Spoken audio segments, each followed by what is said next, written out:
right.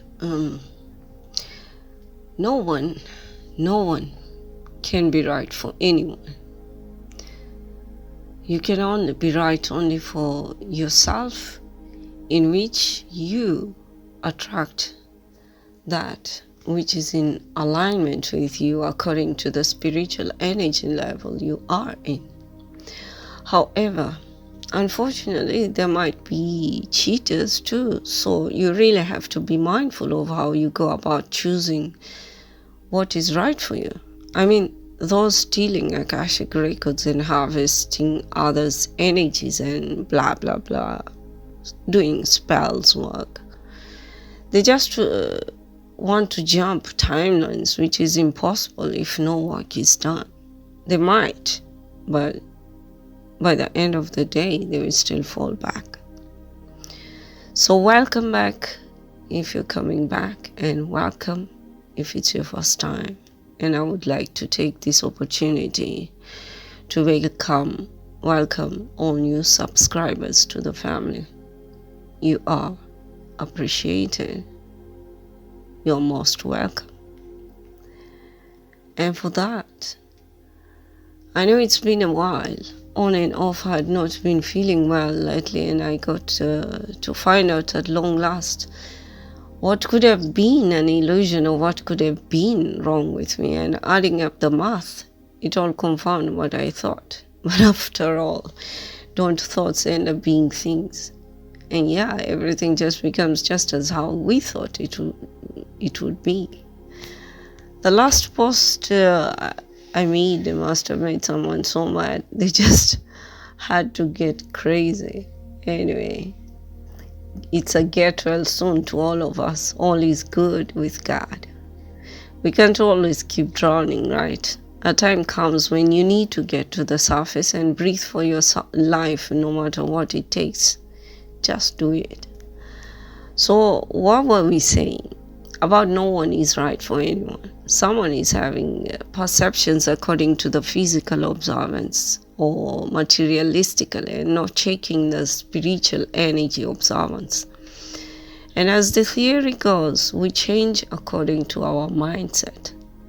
So it can always change as how we need to, according to circumstances or places or people.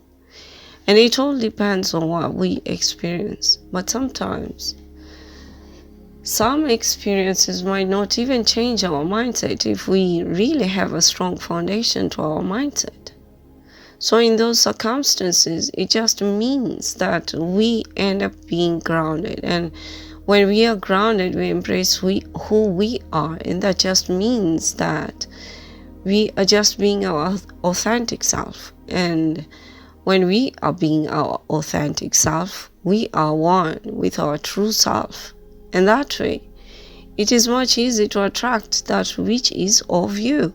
It doesn't matter whether it's things, people, or places, or maybe even profession.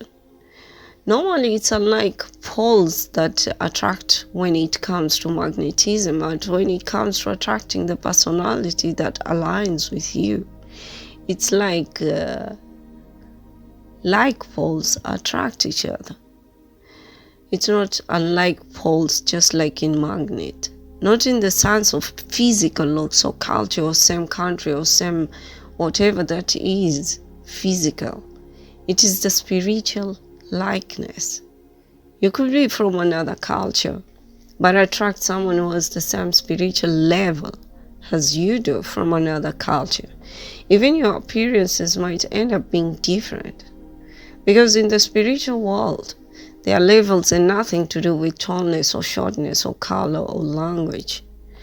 Like, for example, let me take myself as an example with my ex. He's around 2 meters, 3 centimeters, I think. And I'm 1 meters and 55 centimeters.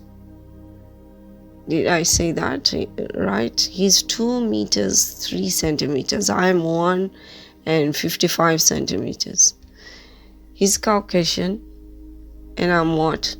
How do I explain? Someone mixed with a lot of ethnicity with dark skin. Anyway, you get the picture. I speak English, he doesn't. I learned his language. But one similarity we have is we have extended families. We are sort of traditional, both of us being different. And yeah, for some time it seemed to have worked out until walls and curtains came down and the inevitable happened when everybody was just your vulnerable self. When it shows out, the whole truth comes out. And somebody had to walk out. Anyway, you get the picture. In the spiritual realm, everyone understands each other, no matter what culture they are from. In 3 dimensions, there might be huge differences, but in spiritual realm, there's only one language, and that is exchange of energies. At least that is how I understand that. So you might be able to understand all languages in spirit compared to how you would not in flesh. Like when in 5D you might know Japanese, when in 3D you might not. This is sort of like such an easy thing to understand and as well as difficult to understand depending on how you perceive it. And perception can vary according to how you have allowed your heart and mind to infiltrate with or fed yourself with as you go about your ways in 3 dimensions.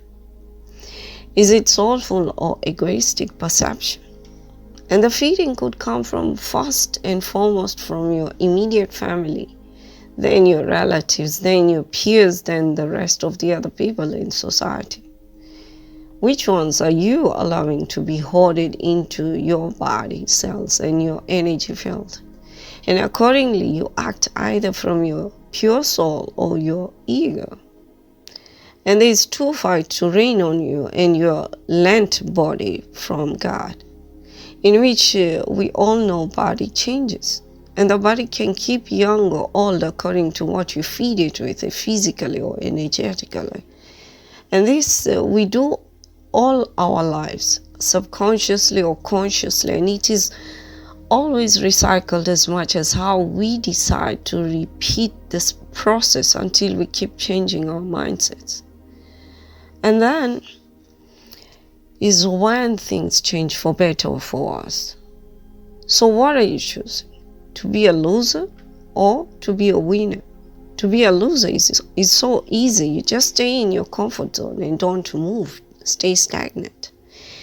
Keep running around the wheel, To be a winner, now that needs all your attention and focus, and you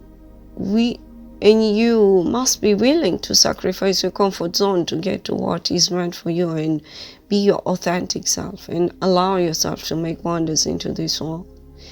Everyone is unique and everyone has something to offer to this world, and there are millions and millions of us everywhere. And by the way, not forgetting that we are not connected to each other. So what does that mean? It means that what you do is going to be contagious and would be a reason to lift up another who might seem to have lost hope in themselves. Remember, we mirror each other. That's how we uplift each other as one collective, as us being all in one. The ones who rise do not need to apply the negative mirror. They are supposed to acknowledge that which they observe and understand that as a lesson to be mindful and make the best of what they have, staying present always. And I'm not going to say it's easy, but it is possible when you consistently take action. Even when you seem to fall, get up and have faith in what is right. The right according to your pure soul, not your ego. So with that, I hope that to help someone who looks on the materialistic way and physical way, not on the true, authentic, spiritual value-wise. And I'm guided to stop here.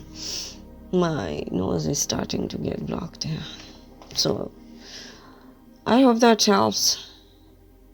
And till next time, take good care of yourselves and be mindful of what you say and what you don't say.